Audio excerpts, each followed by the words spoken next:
Assalamualaikum warahmatullahi wabarakatuh. Waalaikumsalam warahmatullahi wabarakatuh. Bismillahirrahmanirrahim. Alhamdulillahi rabbil alamin. Wassalatu wassalamu ala ashrafil mursalin, imamil muttaqin, sayyidil ghurril muhajjalin, wa ala alihi wa ashabihil mujahidin at-tahirin, amma ba'du. Saudara-saudara kaum muslimin rahimakumullah. Satu hari ketika seorang ulama besar bernama Al-Imam Al-Faqih Abu Lais tengah berjalan-jalan di dekat kota Basrah, berkelumpulah sekelompok orang di dekat beliau. Mereka datang mengajukan satu pertanyaan. Imam, kami ingin bertanya. Di dalam Al-Quran itu Allah Subhanahu wa ta'ala menjelaskan, Ud'uni astajib lakum. Berdoalah kepadaku, aku akan jawab doamu. Mintalah kepadaku, aku kabulkan permintaanmu. Itu dan begitu janji Allah di dalam Al-Quran. Kami, kata orang-orang tadi, sudah lama berdoa kepada Allah. Tapi kenapa sampai sekarang doa kami ini belum dikabulkan? Katanya, ud'uni astajib lakum. Kalau kamu berdoa, aku jawab, aku penuhi, aku kabulkan doamu. Itu janji Allah. Kami sudah lama berdoa pagi, sore, siang, malam. Nyatanya sampai sekarang doa kami belum dikabulkan. Ini bagaimana? Apa ayat Quran salah? Apa Tuhan lagi lempengan gak denger?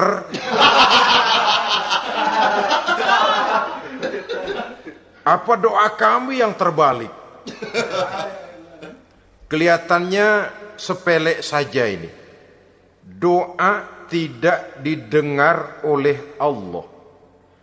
Permohonan tidak dijawab, tidak dikabulkan oleh Allah. Tapi sebenarnya kalau kita mau merenung, kemalangan apa yang paling besar dalam kehidupan ini selain daripada kalau permohonan dan doa kita sudah tidak dihiraukan oleh Allah. Artinya hidup sudah tidak diopeni oleh Allah. Jangankan Allah, saudara-saudara, kita enggak diopeni sama mertua saja bingung. Ini mertua diem aja, kalau saya salah apa salahnya, kalau ada yang dikepengenin apa kepengenannya, boyak ngomong kenapa diem begitu. Ini tidak diopeni oleh Allah. Kemalangan apa yang lebih malang selain daripada kalau doa sudah tidak didengar oleh Allah. Itu sudah kemalangan yang paling malang, lebih malang dari kota Malang saya kira.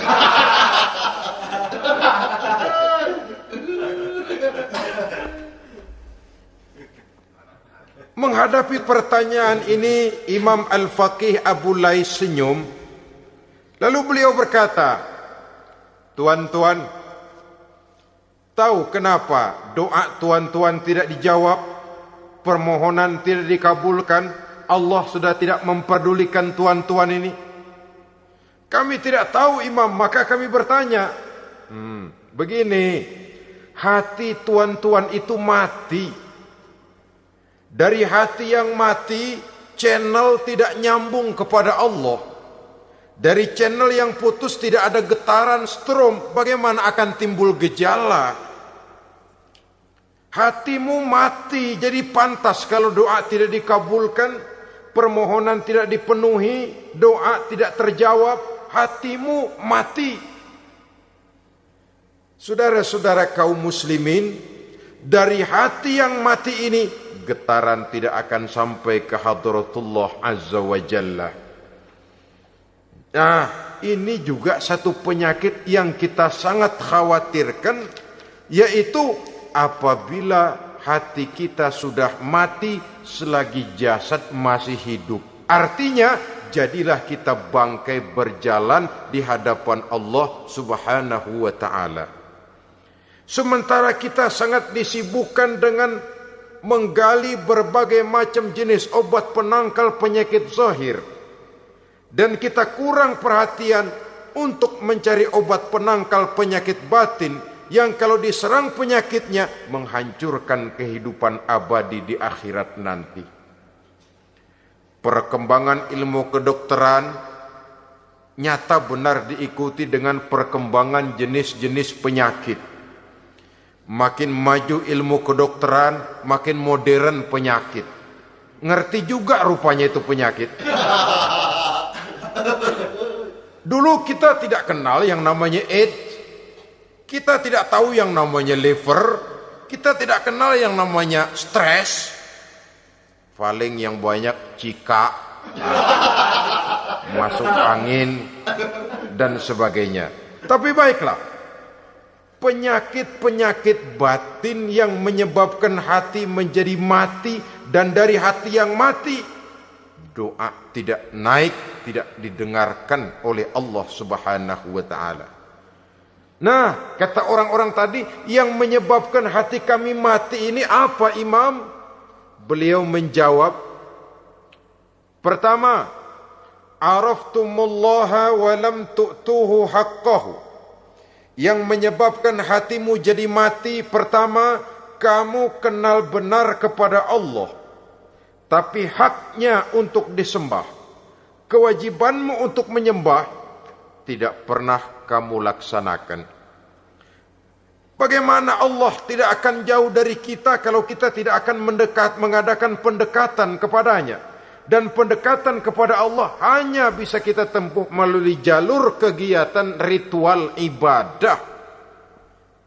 Allah akan terlalu jauh apabila kita hanya membicarakannya lewat filsafat dan renungan yang mendalam. Tapi Allah akan dekat dan terasa hadir dalam hidup apabila kita dekati ia dengan pelaksanaan ibadah kepadanya. Kamu kenal Allah, tapi hakmu untuk menyembah, kewajibanmu untuk menyembah, haknya untuk disembah, tidak pernah kamu laksanakan. Kalau soal Allah, kita kenal bukan main. Bahkan tidak hanya kita mengajarkan kenal juga kepada anak-anak kita. Kalau ditanya siapa pencipta matahari, bulan dan bintang, Allah. Siapa pencipta lautan, gunung, hutan belantara dan sungai-sungai? Allah. Siapa pencipta bumi, matahari dan sebagainya? Allah. Sembahyang apa enggak? Bagaimana nanti?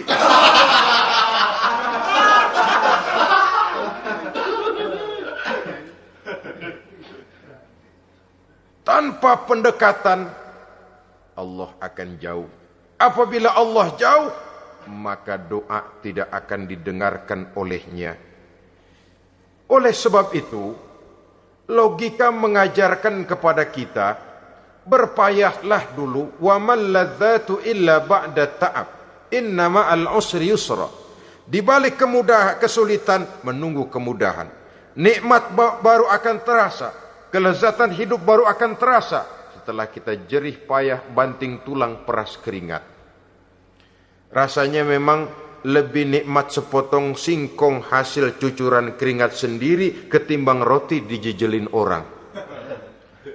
Ini berarti kita ingin mohon pertolongan kepada Allah, sementara dengan Allah sendiri kita jauh.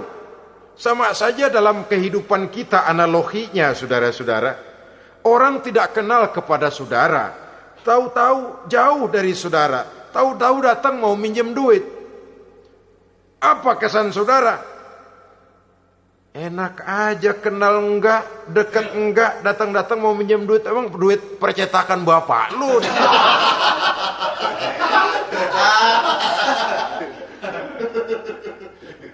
Sedangkan yang kita kenal, sedangkan yang kita bertemu tiap hari, Sedangkan yang sering datang ke tempat kita, kalau satu saat dia pinjam duit, toh kita kadang-kadang masih mikir.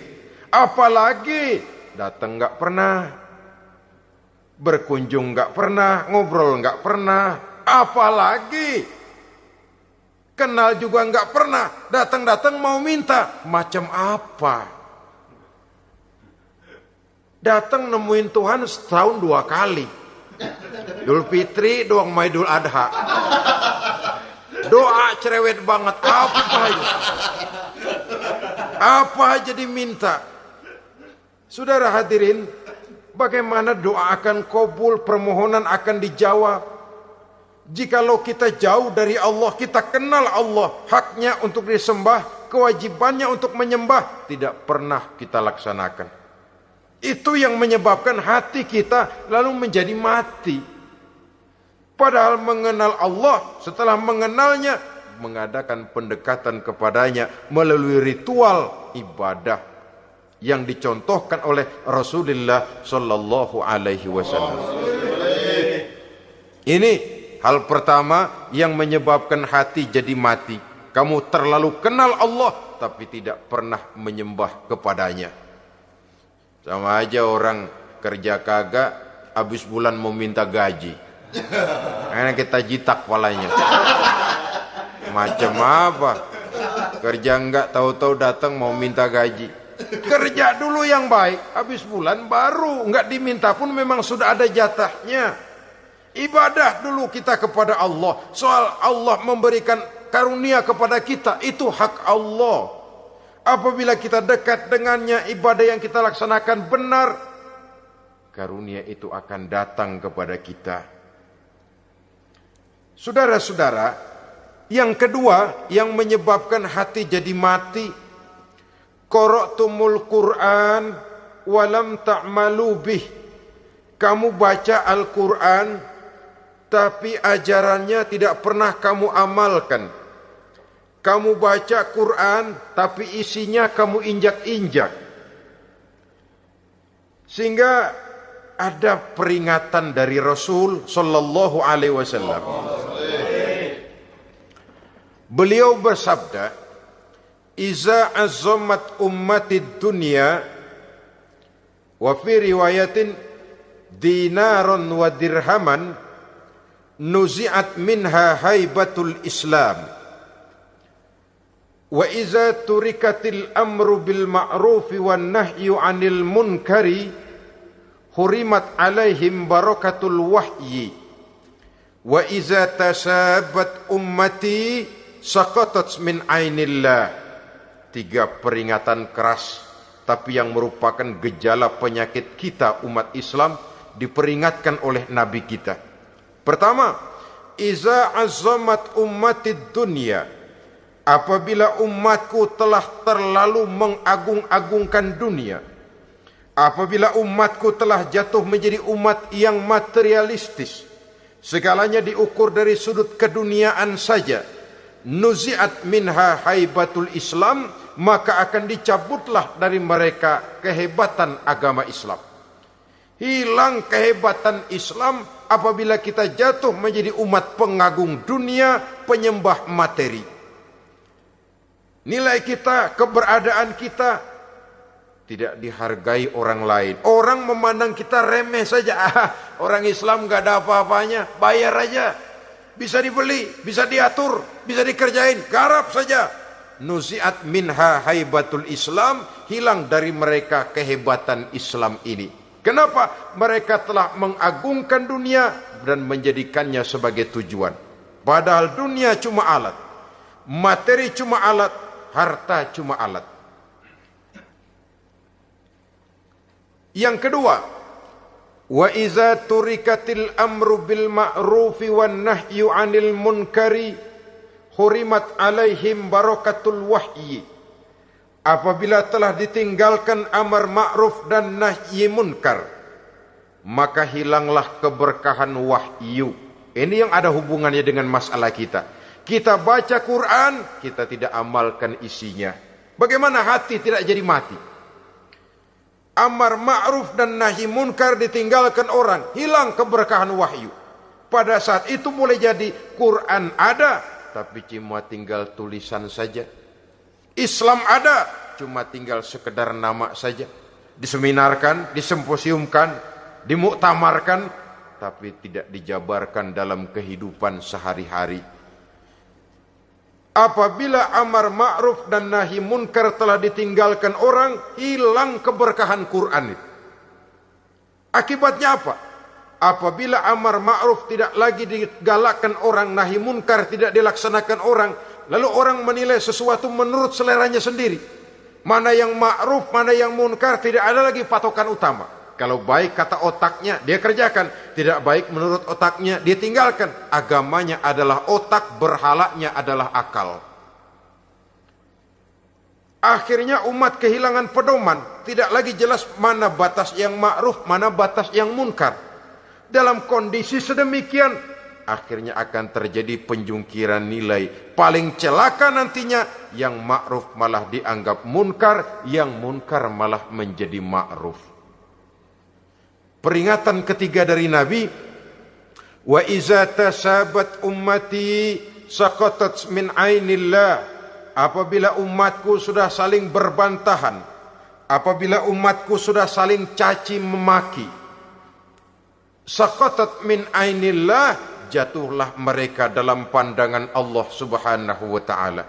Hilang wibawa umat yang sudah saling mencaci maki, saling menjatuhkan, saling gasak, gesek, gosok.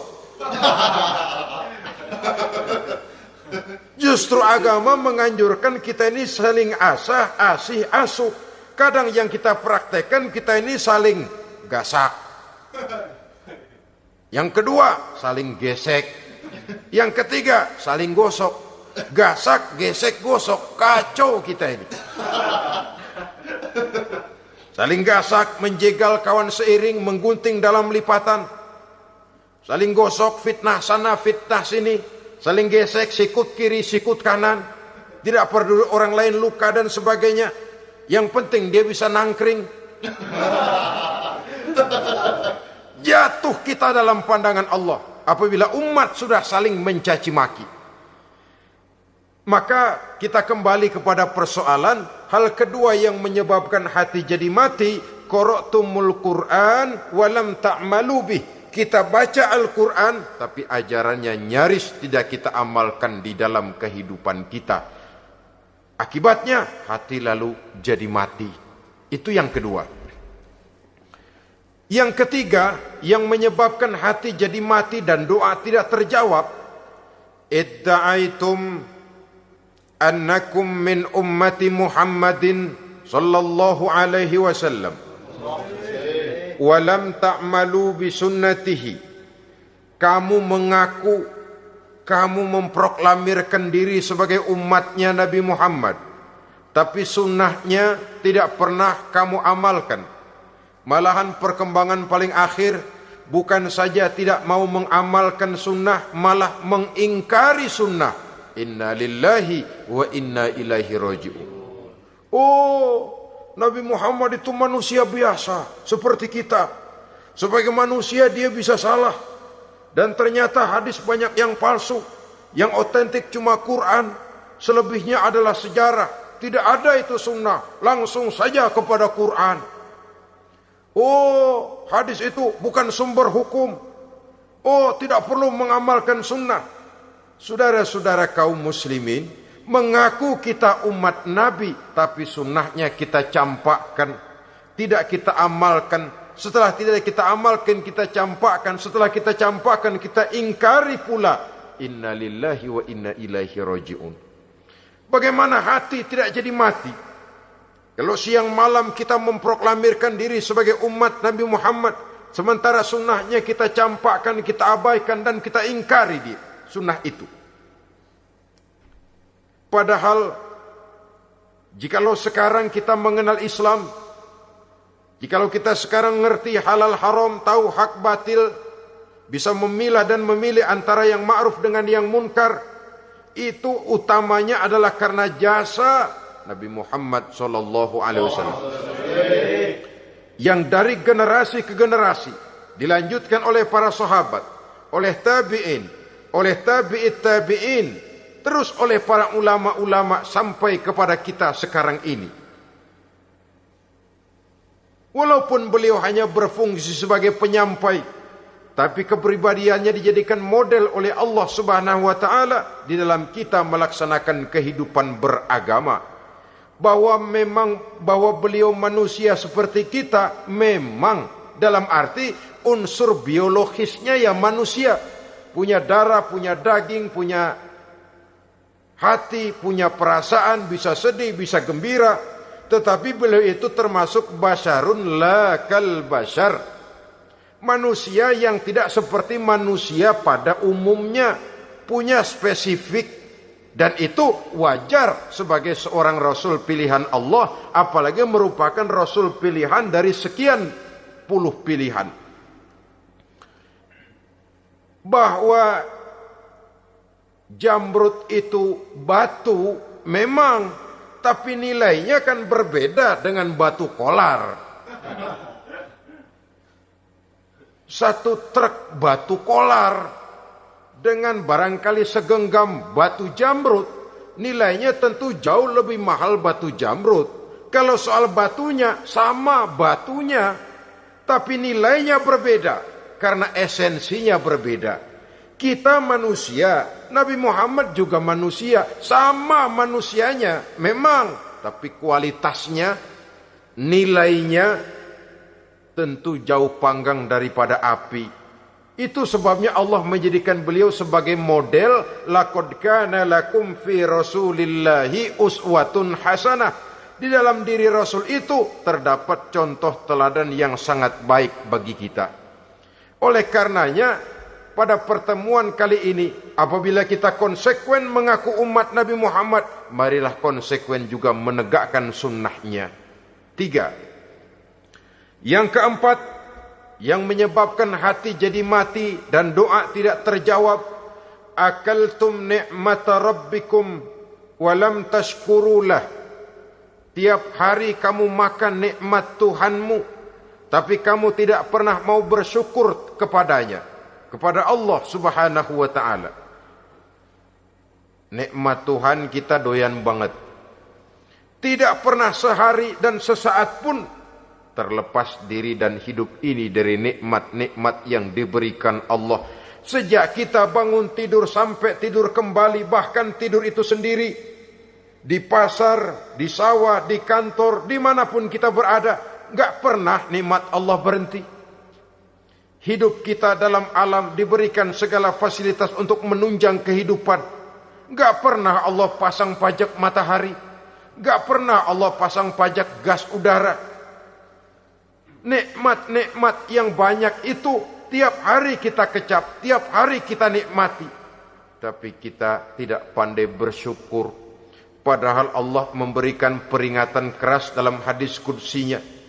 Man lam yashkur ala na'mai wa lam yasbir ala balai falyakhruj min tahti samai wal yatlub rabban siwaya. Siapa yang tidak mau bersyukur terhadap nikmat yang aku berikan kepadanya dan tidak mau bersabar terhadap ujian yang aku berikan kepadanya, silahkan keluar saja dari kolong langit ini dan cari Tuhan selain aku. Diusir oleh Allah.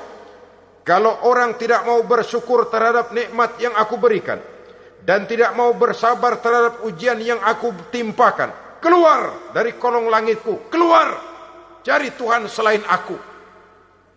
Diusir. Lah yang ngusir Allah. Anak sekarang bilang mau ke Menong.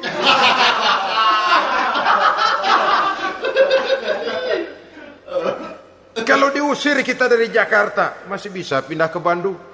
Diusir kita dari Bandung, bisa pindah ke Jogja, Solo. Diusir kita dari Indonesia, bisa pindah ke Singapura, Malaysia. Diusir dari kolong langit, mau cari langit mana lagi? Kalau kau tidak mau mensyukuri nikmatku, tidak sabar terhadap ujian yang aku berikan kepadamu, keluar saja, keluar dari kolong langitku ini, cari Tuhan selain aku. Kalau istilah kita mah Tuhan jengkel banget udah itu. Nikmatku, yang nikmat yang aku berikan kau makan, tapi kepadaku engkau tidak pernah mau bersyukur. Saudara-saudara kaum muslimin rahimakumullah, wajar. Kita dulunya tidak ada, sekarang ada, nikmat. Susunan biologis manusiawi kita demikian cantik, nikmat. Tinggal di bumi, fasilitas yang kita perlukan disediakan, tinggal kemampuan kita mengelolanya. Nikmat. Diberikan kita otak yang membedakan kita dengan binatang, nikmat. Diberikan kita agama, diutus para rasul untuk jadi model dalam kehidupan kita, nikmat. Kalau cara kita emang kurang apa sih? Apa yang kurang, hai manusia? Engkau tidak ada, aku adakan. Kalau aku perintahkan kau tinggal di bulan, mungkin kau tidak akan sanggup hidup. Begitu lahir juga kelepek-kelepek habis. Ya enggak ada HO2 toh di bulan, mau ngisap apa? Aku perintahkan tinggal di permukaan bumi. Alamnya indah, fasilitas serba menunjang. Nikmati semuanya, semuanya untuk kamu, semuanya. Satu pintaku, syukuri nikmat yang aku berikan kepadamu. Ya bukan cuma syukur dalam ucapan, syukur dalam perbuatan. Banyak nikmat yang diterima, makin banyak dia sujud, makin banyak dia ruku, makin banyak dia mengadakan pendekatan kepada Allah. Syukur dalam artian berupa tindakan dan perbuatan, mempergunakan nikmat sesuai dengan kehendak yang memberikan nikmat itu sendiri kepada kita. Saudara-saudara kaum muslimin rahimakumullah, ini penyakit yang keempat. Kamu makan nikmat Tuhanmu, tapi kamu tidak pernah pandai bersyukur kepadanya, mensyukuri nikmat yang diberikan tadi. Bagaimana hati tidak jadi mati? Kita sibuk mempersolek jasmani, mencari obat penangkal penyakit zahir. Maka yang ramai di zaman sekarang, saudara lihat, salon, fitness, senam, macam-macam jenis. Tidak ada salahnya dan tidak ada jeleknya. Tapi kalau itu sampai melupakan kita kepada memperindah batin, memperbaiki jiwa, artinya bukankah kita perlahan tapi mempersiapkan diri menjadi bangkai berjalan di hadapan Allah.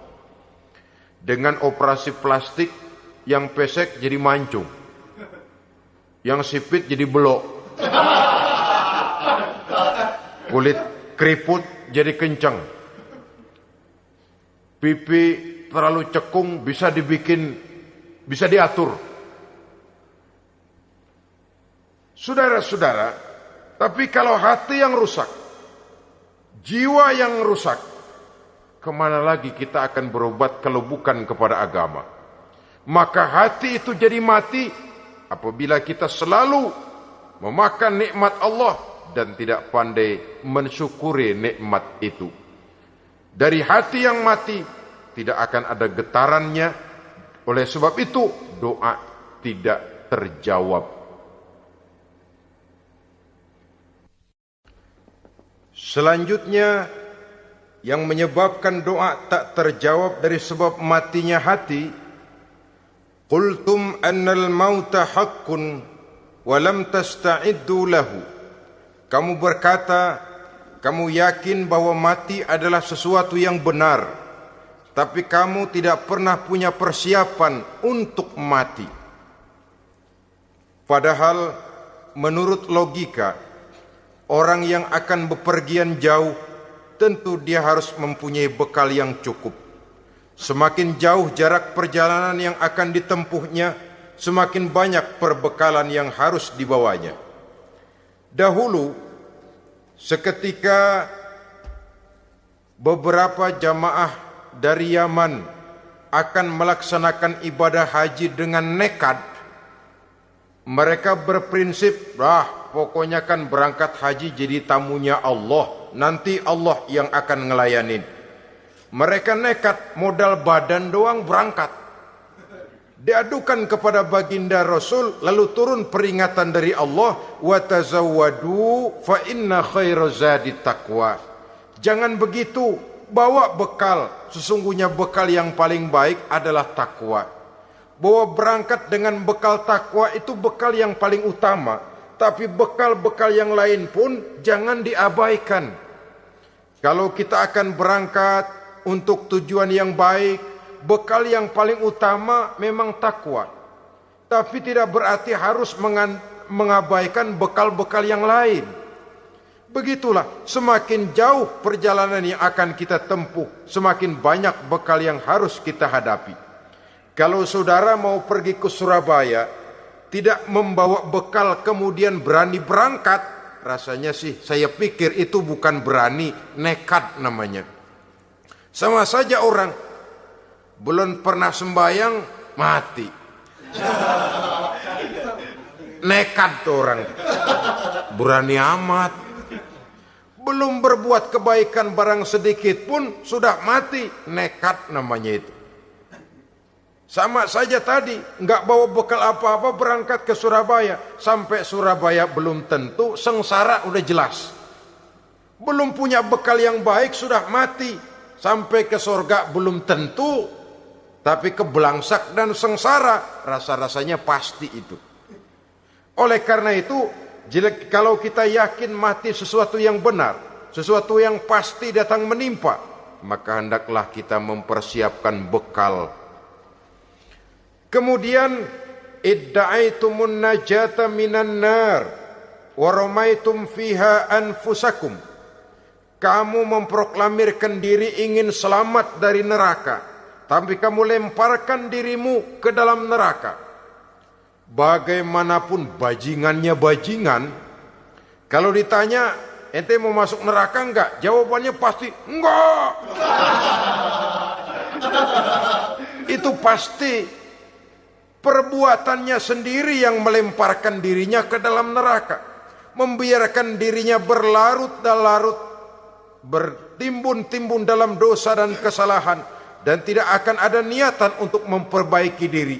Hanyut di meja judi, habis ditelan minuman keras, fitnah sana, fitnah sini, hasud sana, hasud sini. Padahal mulutnya ingin selamat dari neraka, perbuatannya malah melemparkan dirinya ke dalam api neraka. Tidak ada orang yang lebih sayang kepada diri kita selain kita sendiri. Dan menyayangi diri itu tidak cuma dengan memandikannya sehari 3 kali, memakaikannya parfum dengan segala macam merek, memakai sabun yang wangi-wangi, minyak yang harum-harum. Lebih daripada itu, jaga dan sayangi diri. Jangan jatuhkan dia ke dalam perbuatan-perbuatan yang bisa menjerumuskan diri itu ke dalam neraka. Kemudian disambung oleh Imam Al-Faqih Abu Lais, yang menyebabkan doa tidak terjawab karena hati mati. Idda'aitum dukhulal jannah walam ta'malu laha. Kamu ingin masuk surga, tapi kamu berat mengamalkan perbuatan yang bisa menyampaikan kamu ke surga. Semua kita kalau ditanya mau masuk surga, mau. Tapi jarang yang berlomba melakukan perbuatan-perbuatan yang bisa menyampaikan kita ke surga. Kemudian yang terakhir kata Imam Al-Faqih Abu Lais, dafantum mautakum walam ta'tabiru laha. Kamu menguburkan orang yang mati di antara kamu, tapi kamu tidak bisa mengambil iktibar, tidak bisa mengambil pelajaran dari mayit yang jenazah yang kau kuburkan itu.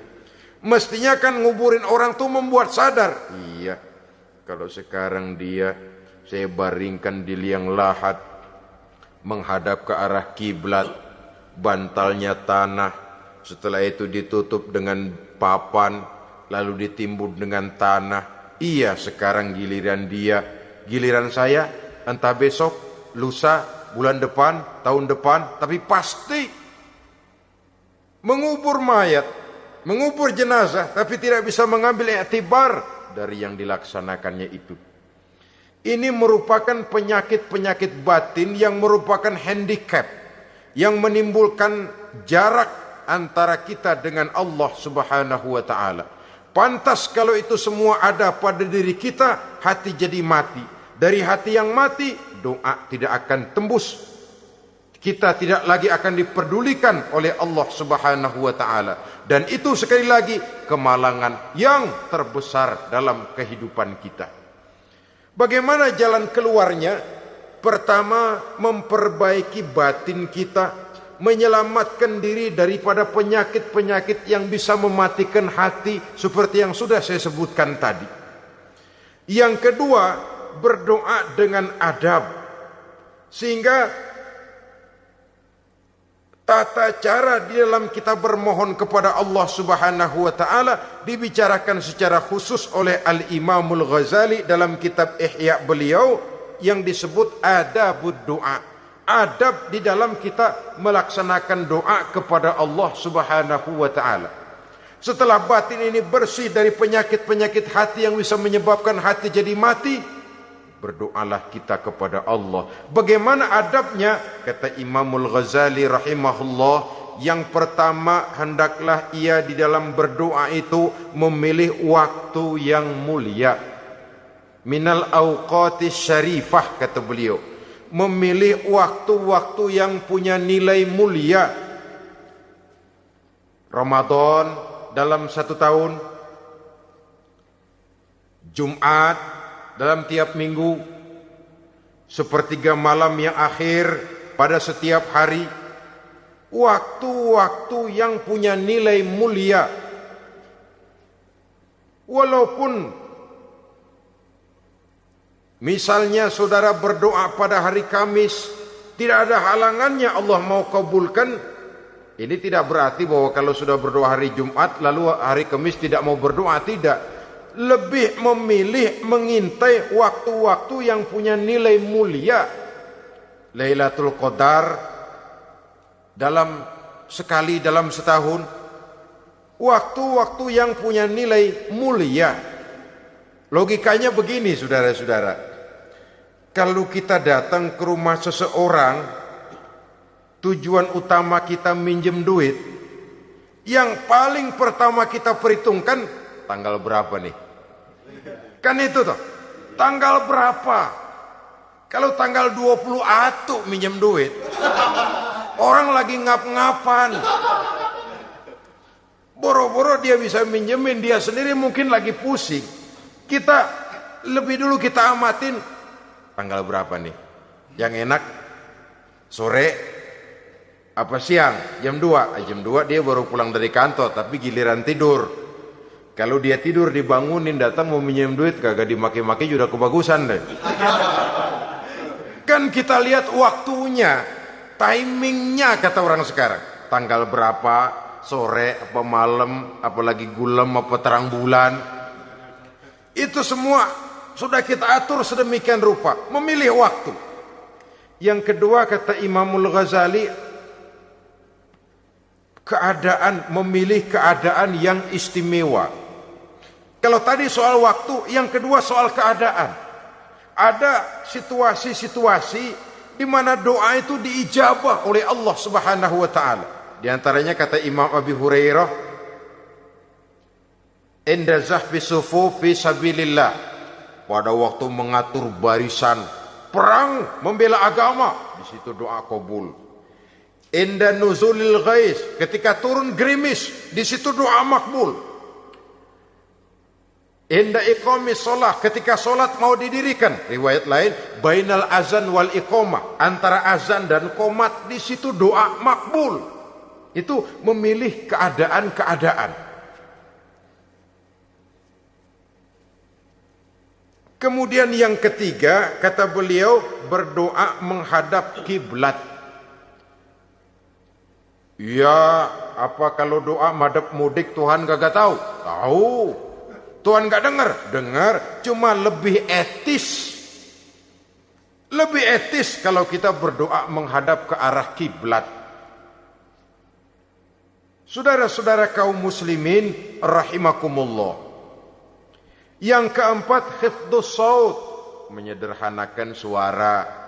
Tidak terlalu keras, juga tidak terdengar orang lain, apalagi kalau doa kita diaminkan oleh orang lain.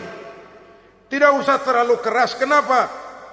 Karena Allah yang kita meminta kepadanya bukan zat yang tuli, bukan zat yang buta, bukan zat yang tidak dengar, bahkan dia maha dengar. Juga tidak terlalu seperti orang berbisik-bisik, apalagi kalau doanya doa bersama-sama. Tapi kadang-kadang terdorong oleh husnuzon dari para makmum saja. Tidak peduli apa yang dibaca oleh imam, yang kedengaran cuma amin aja gerengan. Amin, amin, amin, amin, amin, amin.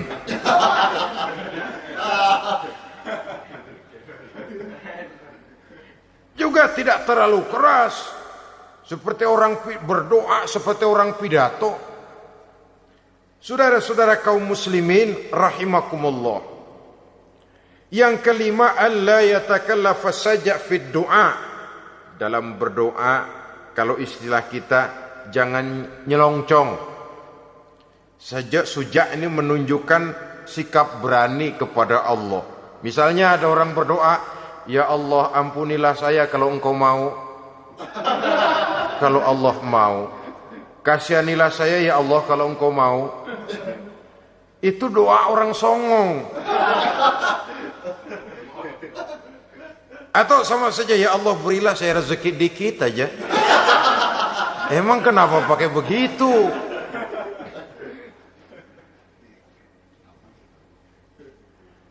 Allah yatakallafa saja fid du'a. Yang keenam kata Imamul Ghazali, at-tadarru' wal khusyu'. Dengan tadarru' dan khusyu', dengan sikap tawadu, benar-benar ya seperti kita lah kalau datang memang menghajatkan pertolongan dari seseorang, segala action kita atur supaya hajat kita itu kabul, kan begitu. Kadang-kadang istilah orang kalau perlu ngesor mah ngesor dah, yang penting permintaan dikabulkan, gitu saja. Kita lihat sekarang ini, ramai orang bicara soal film-film Parno. Kelihatannya pendatang-pendatang baru, pokoknya asal bisa main dah, bugil ya bugil dah. Yang penting nyohor, bisa tampil. Walaupun dalihnya semua sama, mula-mula cuma iseng. Adegan panas bagaimana? Kalau tuntutan skenario apa boleh buat? Apa boleh buat? Emang nggak bisa milih. Setelah film beredar baru saya juga jijik ngelihat, ilah tadi kemana waktu bikin? Udah jadi baru jijik, bikinnya merem memang itu.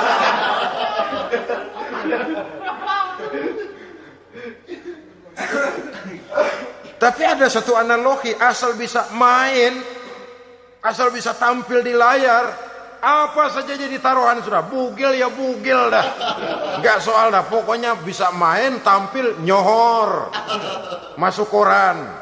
Udah seperti kata-kata orang Arab, bul ala zamzam fatu'raf. Kalau pengen terkenal kencingin sumur Zamzam. Artinya apa? Bikin yang aneh-aneh, yang orang nggak kerjain, ntar ngetop. Yang ngetop lempengan jeleknya. Sumur Zamzam dikencingin, kan nyohor itu. Sedunia orang kenal. Kenapa? Gila.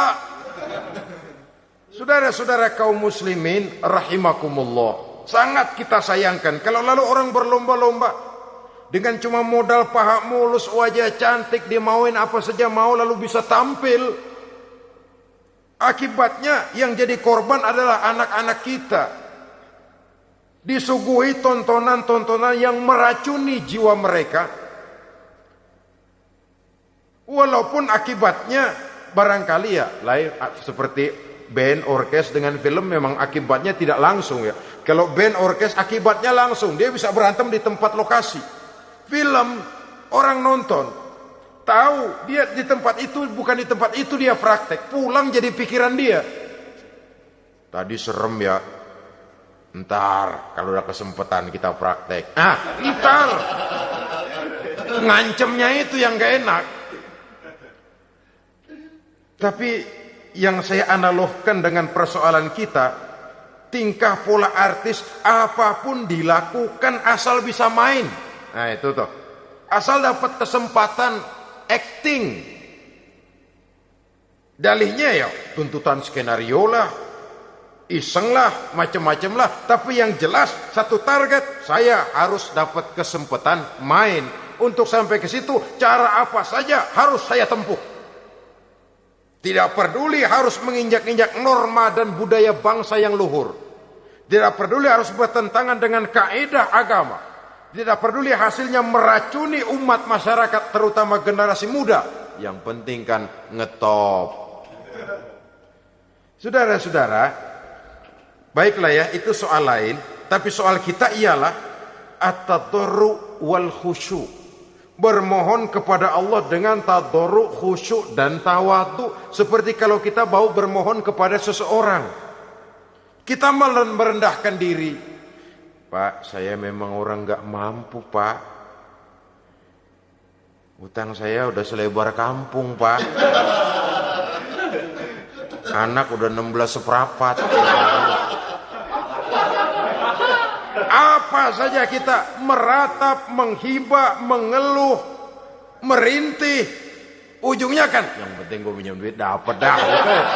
Apa kayak diomongin, pokoknya pulang bawa duit, itu saja. Itu strategi manusiawi. Kalau ini kita adakan konteks, oh iya, kepada Allah lebih lagi kita tadarru, khusyuk, tawadhu. Doa dengan tawadhu, sebab kita akan bermohon kepada yang serba maha. Menghadap ke arah kiblat, duduk bertafakur dengan khusyuk, tawadhu. Jangan doa sembari tolak pinggang.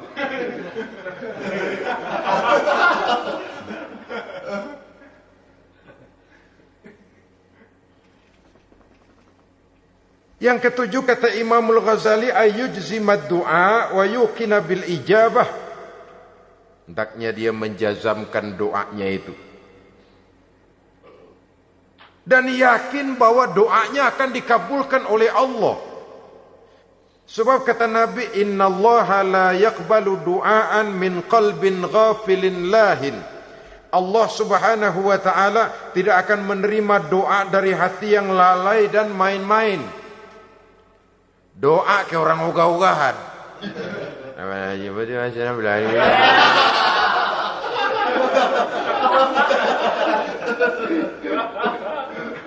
Kali malaikat nyongok dong, lu minta apa lu?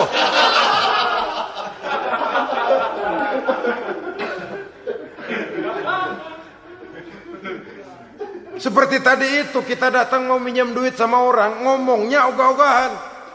Minjem duitnya dikasih syukur, enggak ya udah. Ya enggak dah, enggak dikasih sudah. Kenapa? Mintanya begitu. Enggak serius dan enggak yakin bahwa doanya akan dikabulkan. Kalau kita sudah punya keyakinan, jangan-jangan doa saya enggak diterima Allah. Enggak. Kata Allah, ana inda zanni abdi bi.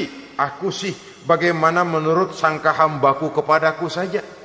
Kalau sangkanya baik, aku baik. Kalau sangkanya doanya dikabulkan, aku kabulkan. So itu doa harus dengan pasti dan harus dengan yakin doa itu akan dikabulkan dan meluruskan harapan, membenarkan cita-cita, meluruskan maksud apabila doa itu dikabulkan oleh Allah Subhanahu wa taala. Saudara-saudara, oleh karenanya jangan doa setengah hati. Jangan berdoa sambil main-main. Apalagi menghadap kiblat dengan dua tangan terangkat sebagaimana dicontohkan oleh Rasulullah sallallahu alaihi wasallam. Bahwa berdoa tanpa mengangkat kedua tangan pun Allah tahu, Allah dengar, tapi kelihatannya kurang serius. Seolah-olah terserah ada Tuhan, mau dikasih ya kasih, enggak ya udah. Seolah-olah kita tidak serius dalam berdoa. Kemudian yang berikutnya kata Imamul Ghazali, ayyaftatahad du'a bi zikrillah fala yabda'u bisu'al. Hendaknya dia mulai berdoa itu dengan menyebut nama Allah, berzikir kepada Allah, fala yabda'u bisu'al, jangan langsung memulai dengan permintaan. Ini tata krama etisnya. Sama juga orang kirim surat, salam sejahtera kami haturkan. Padahal mah nggak ada itu juga nggak apa-apa. Itu kan maksud mukaddimah saja. Besar harapan kami semoga Bapak dan sekeluarga di sini pun berada dalam keadaan sehat walafiat. Selanjutnya kami telah dengar dari berbagai teman tentang kedermawanan Bapak, tentang bantuan Bapak di berbagai bidang yang menyangkut sosial pendidikan. Sehubungan dengan itu maka kami bermaksud mengajukan permohonan. Baru masuk.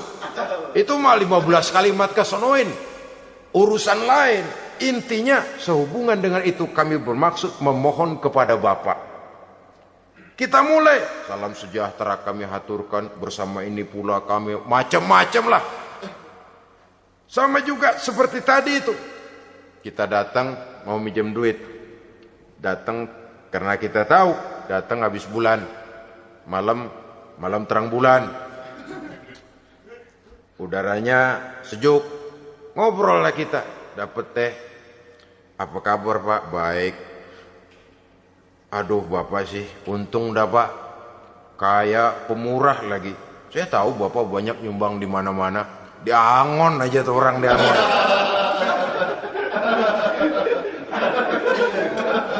Kira-kira udah mau telap aja baru dikedat.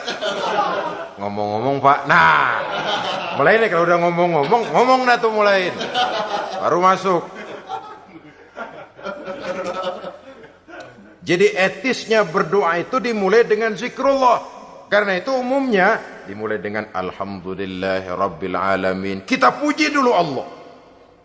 Alhamdulillahi Rabbil Alamin. Hamdan yuwafi ni'amahu wa yukafi'u mazidah. Kita puji dulu Allah. Seperti orang tadi lah. Kita puji dulu kebaikannya. Walaupun pada akhirnya kita minjem duitnya. Sebenarnya Allah enggak perlu dipuji tuh. Dipuji atau tidak Allah tetap termulia. Ini etis manusia. Allah tidak berharap untuk dipuji oleh manusia. Allah tidak untung seluruh alam memujinya. Manusia mau memuji atau tidak itu urusan manusia sendiri. Allah tidak minta untuk dipuji. Allah juga tidak gila kepada pujian. Kalau kita memulai doa dengan pujian, etis kita kepada Allah Subhanahu wa taala di dalam kita bermohon kepadanya. Saudara-saudara kaum muslimin rahimakumullah. Kemudian menyesuaikan doa dengan kondisi. Ini termasuk syarat batin ya, taubat, waraddul mazalim kata Imam Ghazali, menolak segala macam kezoliman. Artinya kalau berdoa itu tahu diri. Kalau gaji kita sebulan 700 atau 800, 900 ribu, berdoa minta rezeki 1 juta, itu tahu diri namanya. Kan cuman kurang 100 ribu. Ya, kalau kerja kagak, minta gajian 1 juta. Pengen doa dikabulkan, rasanya secara etis nggak tahu diri orang berdoa seperti itu. Orang datang mau minta duit, mau pinjam duit kepada kita, kan kita lihat kira-kira mampu ngembaliin nggak nih orang. Kita lihat, kita evaluasi kemungkinannya. Lalu si yang minjem tentu tahu diri. Kalau memang kekuatannya ngembaliin tidak seperti kekuatannya mulangin, hendaknya dia timbang rasa. Begitu juga kepada kita etisnya kepada Allah Subhanahu wa taala. Tahu diri, menyesuaikan doa dengan keadaan. Kalau tidak ada gap terlalu jauh panggang daripada api, nanti nasibnya bagai si pungguk merindukan bulan. Apabila adab-adab di dalam berdoa ini kita perhatikan, sejak dia dari adab yang zahir sampai kepada adab yang batin, kemudian penyakit-penyakit yang membuat hati itu jadi mati, maka insya Allah doa kita dijabah oleh Allah Subhanahu wa taala. Dalam Al-Baqarah ayat 186 Allah Subhanahu wa taala menjelaskan, wa iza sa'alaka ibadi anni fa inni qarib ujibu da'watad da'i iza da'ani falyastajibu li wal yu'minu bi la'allahum yarshudun.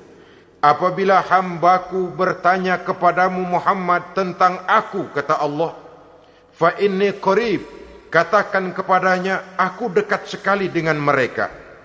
Ujibu da'watad da'i iza da'ani, aku akan jawab aku kabulkan permohonan orang-orang yang berdoa kepadaku. Falyastajibuli wal yu'minu bi, maka hendaknya mereka juga menjawab panggilanku atas dasar iman kepadaku. La'allahum yarsyudun, semoga dengan ini mereka kelak mendapat petunjuk. Saudara-saudara, Al-Baqarah 186 ini dengan nyata menjelaskan kepada kita, Allah akan menjawab doa, mengabulkan permohonan apabila kita falyastajibuli wal yu'minu bi, juga menjawab panggilan Allah atas dasar beriman kepadanya. Logikanya tadi itu, araftumullaha wa lam tu'tuhu haqqahu. Kita tidak pernah mau menjawab panggilan Allah sementara kita berharap doa kita dijawab oleh Allah. Apa enggak pincang? Apa enggak berat sebelah? Panggilan Allah kita berat memenuhinya, sementara kita sangat berharap agar permohonan kita, seruan kita dikabulkan oleh Allah. Menjawab panggilan Allah atas dasar beriman kepadanya. Kenapa? Ada orang menjawab panggilan bukan berdasarkan iman, tapi karena target lain. Datang sembahyang Jumat paling dulu, target utamanya pulang juga paling dulu nyabet sendal, nyabet sepatu. Menjawabnya ya, tapi tidak karena iman. Jadi apabila kita rajin menjawab panggilan Allah atas dasar beriman kepadanya, maka seruan, permohonan, doa niscaya dikabulkan olehnya. Ini saja, mudah-mudahan ada manfaatnya. Terima kasih atas segala perhatian. Mohon maaf atas segala kekurangan. Usikum wa nafsi bitaqwallah. Wassalamualaikum warahmatullahi wabarakatuh. Waalaikumsalam.